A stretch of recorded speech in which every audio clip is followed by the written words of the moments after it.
चल बिन दास छही शहर के लाभ चल बिन दास छही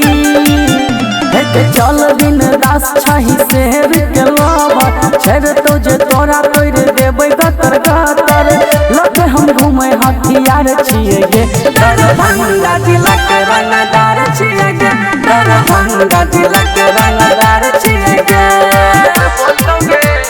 चल बिन दास छही शहर के लाभ छेड़ तो जे तोरा तोड़ देबै गतर गतर लग हम घूमे देखी थार छिए गे मधुबनी जिला के रंगदार छिए गे मधुबनी जिला के रंगदार छिए गे बुझल छथिन तोरा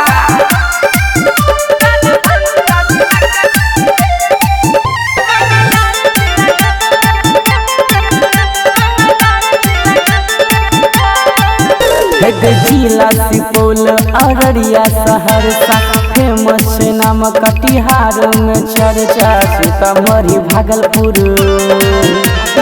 सीतामढ़ी भागलपुर किशनगंज खगड़िया कोनो विरोधी सोझाए तो नहीं नजरिया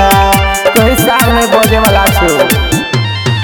सारा दुश्मन हमर सार छिए गे पूर्णिया जिला के रंगदार छिए गे मधेपुरा जिला के रंगदार छिए गे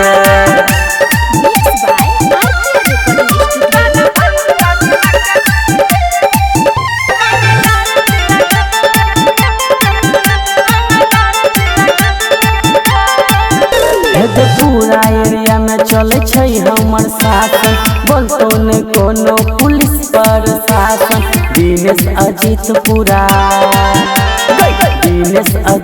पूरा हिलने छै पटना कमे उम्र में केलौं बड़ा बड़ा घटना जाने छी कि हमरा बारे में अमित अनिल के ई दहाड़ छिए गे वैशाली जिला के रंगदार छिए गे शेखपुरा जिला के रंगदार छिए गे दरभंगा जिला के रंगदार छिए गे मधुबनी जिला के रंगदार छिए गे